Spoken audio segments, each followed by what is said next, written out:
കൊല്ലം അയത്തിൽ എന്നൊരു സ്ഥലത്ത് നിന്ന് എത്തിയിട്ടൊരു ടീം കൊല്ലംകാരാണ്. പെണ്ണിൻ്റെ വീട്ടുകാരും ചെക്കൻ്റെ വീട്ടുകാരും ഒരുമിച്ച് ഷോപ്പിംഗ് തീർക്കുന്നത് ഇപ്പോൾ സ്വാഭാവികമാണ്. അതാ ഒരുമിച്ച് ഇത്രയും സാധനം എടുത്തിട്ടുണ്ട്. അപ്പോൾ ഞാൻ ചോദിച്ചവരോട് ചെക്കൻ്റെ വീട്ടുകാരോട് പറഞ്ഞപ്പോൾ ഒരുമിച്ചാണെന്നാണ് പറയണത്. ഇപ്പോൾ ഇതൊരു ട്രെൻഡായി മാറിയിരിക്കുകയാണ്. അപ്പോൾ എന്തായാലും നമുക്ക് ചോദിക്കാം, കൊല്ലത്ത് നിന്ന് എവിടെ നിന്നൊക്കെയാണ് കാണും കൂടെ ഒന്ന് കമൻറ്റ് ചെയ്യണം കേട്ടോ. കൊല്ലത്ത് ചവറ തെക്കുംഭാഗത്തു നിന്നാണ് ഞാൻ വന്നത്. ഇത് എൻ്റെ ചേട്ടത്തിയുടെ മോൻ്റെ കല്യാണമാണ്. ഞങ്ങൾ പെണ്ണിൻ്റെ വീട് അയത്തില്ല, അവിടെയും കൂട്ടിയാണ് വന്നത്. ഇവിടെ വന്നപ്പോൾ ഞങ്ങൾക്ക് നല്ല രീതിയിലുള്ള പ്രോത്സാഹനമാണ് ലഭിച്ചത്.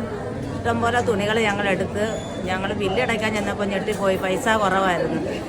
കൊല്ലത്ത് ഇഷ്ടംപോലെ തുണി കിടക്കുന്നു. അന്നേരം പാലക്കാട്ട് നിന്നൊക്കെ പറഞ്ഞ് ഇവിടെ വന്ന് ഡ്രസ്സ് എടുക്കാമെന്ന് പറഞ്ഞു.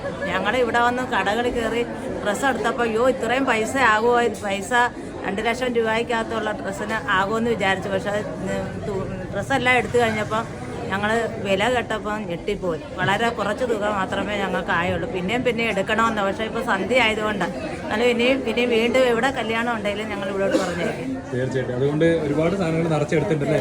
വില കുറവായ കാരണം വില കുറവായതുകൊണ്ട് ഇഷ്ടം പോലെ തുണികൾ എടുത്തിട്ടുണ്ട്.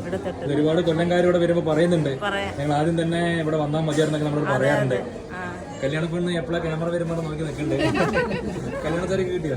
കിട്ടി. എങ്ങനെ ഇഷ്ടപ്പെട്ടു? അടിപൊളി. ഇനി എടുക്കണമെന്നുള്ള വിചാരം തോന്നുന്നില്ല. അത് കാണിക്കും. ഞങ്ങൾ ഗോഡൌണിൽ പോയി അവിടെ ഇഷ്ടംപോലെ തുണികൾ കണ്ടപ്പോൾ ഞങ്ങൾക്ക് ഒരിടത്ത് പോയപ്പോഴത്തേക്ക് പിന്നെ അടുത്തടുത്തോട്ട് പോകണം. ഞങ്ങൾക്ക് കണ്ടിട്ടും മതിയാകുന്നില്ല. ഞങ്ങളുടെ കൂടെ ഉണ്ടായിരുന്നു നല്ല സ്റ്റാഫായിരുന്നു. എല്ലാ സ്റ്റാഫും നല്ലതായിരുന്നു. ഞങ്ങളുടെ സ്റ്റാഫ് നല്ല ഇതായിരുന്നു. ഞങ്ങൾ എല്ലായിടത്തും കൊണ്ടുപോയി. വളരെ സന്തോഷം. എന്തായാലും നല്ല അടിപൊളിയായിട്ട് കേട്ടോ. Thank you.